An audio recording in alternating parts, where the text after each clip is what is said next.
Hey everybody, this is Guy with Survive and happy Sunday. I'm taking a few minutes here from grinding to address a couple of questions and kind of vent on a Sunday morning. This is just me. This is going to come out very random as it's my brain's vomiting it out. But I'd like to address a few things and clarify some things. I realize looking back that one, there's no like timestamp on the internet, so there's some confusion about some certain things, and that it's just the information's not everywhere. So I'm going to try and put all the information into this video so that I can put this to bed and never talk about it again. I'm tired of it. I just want to work and do a good job. We're doing amazing stuff here, and after I clarify this, I'm done talking about it. So jumping right into it, we have a comment from yesterday on Instagram. I'm curious why y'all are putting so much time and money into new knife models when you have a ton of old orders to fulfill of original models. It kind of pisses me off. Your priorities do not seem to be focused on what's important, your customers. Nothing could be farther from the truth. Everything we've done here is to be good on our word and fulfill our promises. None of this was ever like some business money-making scheme. It's been the pursuit of a better knife. And anybody getting your orders recently knows that we're making a damn nice knife. So looking at that, I think there might be some confusion with that regarding the TAC-4 and 5s. And I'd like to explain the nature of those and why I don't think that's really an accurate statement. Most all of our energy has been going toward fulfilling pre-orders, but all that pre-order money is gone. I don't know how else to say that. I've tiptoed around it.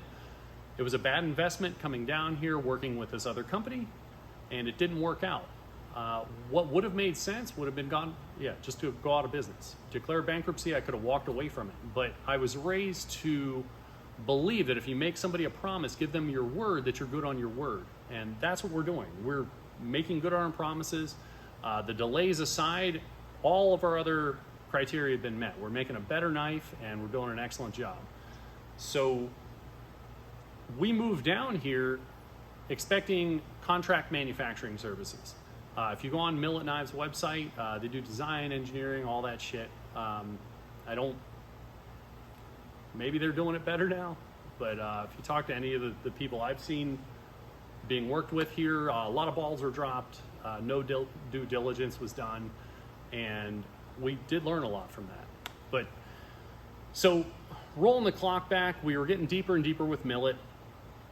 With some of they had the morphing karambit project with Joe Caswell and some other, that folder thing that they were working on, some other things. I don't think the dream was going how they expected, and they feared they were losing their identity and the profitability wasn't there doing OEM work the way they were doing it. So trying to incentivize them to get more focus on our commitments, the reason we moved here, TJ Swartz and I had designed the TAC-4 and TAC-5. Those were originally supposed to be Millet models. We liked the designs when they wrapped up, but they didn't really fit in the Survive wheelhouse. So hearing the issues of the Millet owners, we offered them to them as Millet branded items that they could make and market as their own thing. That gave them more skin in the game, with the only thing being that they put more focus on our work and actually do what we need. That didn't work out, so when we separated, that was our steel, our designs, our machines they ran them on, so we kept them. Those were offered just to help recoup some of the initial loss. We had to run some different things and prepare the shop for the new equipment that was coming. So that was just recouping some of that loss. Those are delivering now. They've delivered now, but that's really the only thing I'm seeing. If you're seeing updates on other models, those are things that now we're running efficiently enough while absorbing all these old promises that we've got our fun, new, exciting projects catching up to some of these older things. It's just putting energy back into this company. We gave all of your energy to this OEM, this manufacturer, with the understanding that they were making it, we were marketing it. That didn't work out. So now I've been giving you all of myself. My wife has been giving you all of herself. This has not been ideal. So if you think we're here because we like drama and I like staying up 16, 18 hours a day, being full of anxiety for years now, that's not true. All I wanted to do was work and make nice stuff. All this drama is not ideal. I've not been happy. I haven't taken a break since Thanksgiving. And even then, that was just because I knew I could take product images of the GSO 4.5, and our marriage is on the rocks, so I knew it was important to spend time with my wife outside of here. I've watched my grandmother slowly decline, and she's dying now. Like, this has not been an awesome voyage for us. We're here because I made you a promise. And most of you can see that. If you can at this point, I don't know what to tell you. Almost all of our backlog is delivered now. I'm wrapping the last of it up here. Next few weeks, I think all that old stuff is out in hands, and that chapter's over. So yeah, that bears some explaining about, Guy, where'd the money go? We came down here, when I did the pre-ordering, I knew that I needed to buy that steel. We bought enough steel to cover everything that was in production. We're only shorted a little bit because we put some of that energy into Millet when we probably shouldn't have, and with the benefit of hindsight, where we'd have more to propel us further. What's up, Al? When we did the starter campaign, you're right, we bought a ton of steel, but we also bought equipment. We bought the finishing cabinets, the engraver. Yep. Yeah, to address the issues we were seeing with our outside vendors at the time, and then we brought all that here. Yeah, we've just been slowly bringing in more and more as we can. Thank you. That was a good clarification. So where was I? Sorry. Yeah. Impromptu video. Investments. Some things started to not go well for them and their projects. You probably see the Joe Caswell Morphing Grommet project, the Mastrop Perpetua. There's been a few others where they missed deadlines, quality was falling short of expectation. That started to drag us down as well. We moved our daggone lives here, and that was scary. They made some promises that they would get their stuff together, so we took over the lease here. They ended up being here for 16 months before we ended up having to separate. They had no rent. We bought out their capital assets.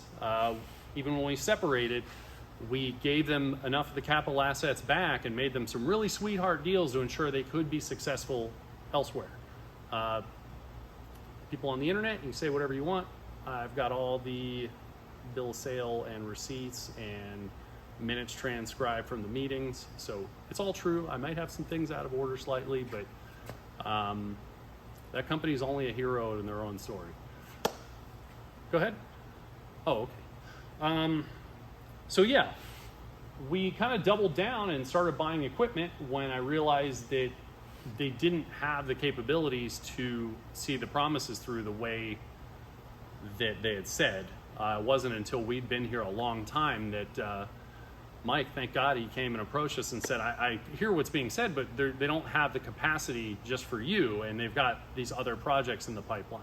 So when we had taken over all of this, we tried to give them time with their own equipment, the stuff that was still in here, to get caught up without as much of a burden. That did compromise us a lot, but I really, at the time, I felt like we couldn't do it without them. Turns out that's not true. We're doing a good job. But anyway, just to look at another question. This goes back to,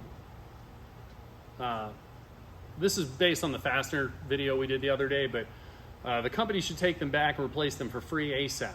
They weren't to spec, and those weren't, precision quality parts. I'm paraphrasing Brad, but looking at the bad work here, where we did put more steel back into it, I think we ended up closing out our GSO 3.5s, which is the job that brought us here, and we had to replace that steel that they scrapped.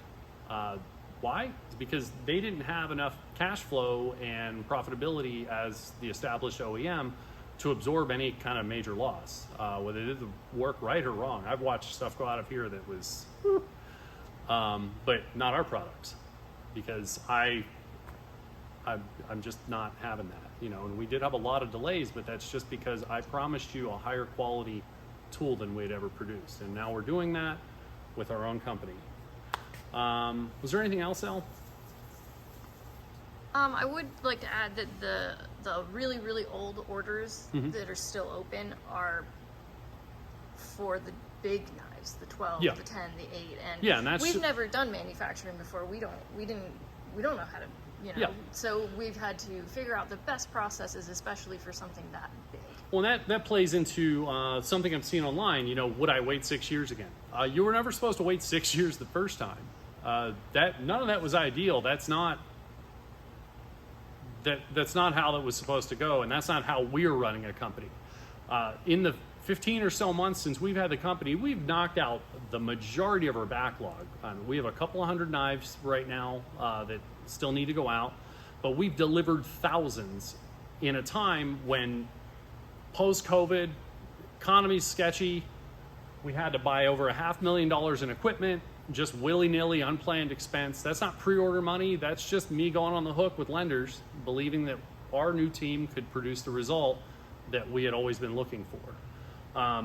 We've developed all new procedures. We hired and trained staff, and we've gotten all that done from like nothing to now, and it's damn near all done. So I don't know. There's never even, I guess, the potential for anything to ever take that long once we've swallowed the last of our backlog. So I'm sorry about the delays. That should have never been that way. And with the benefit of hindsight, you know, we could have made better decisions. I love beating myself up with the what ifs, but with all the information we had at the time, we made the best decisions possible with the information we had available to us. Looking back, was that Koenig Knives? You know, Bill, he handled things a different way. He was a customer of Millet.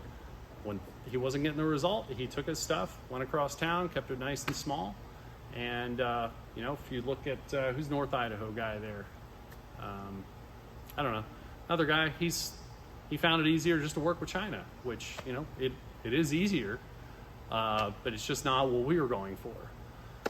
So, anywho, I'm going to get back to work, but just know all of this has been to fulfill our word and to do what we said we were going to do, which is make really nice knives. And as you're getting those, I think people are seeing that we're making an exceptional product. To the person online saying that we're not making our stuff, we've had dozens and dozens of people stop in the shop here, and they're amazed every time. So it's a Sunday, nobody's here. Everything is made here in the U.S.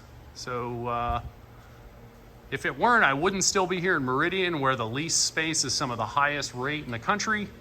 And I wouldn't have bought all this stuff just as some elaborate facade or something. It's just a ridiculous thing. I don't know what, we seem addicted to conspiracy theories.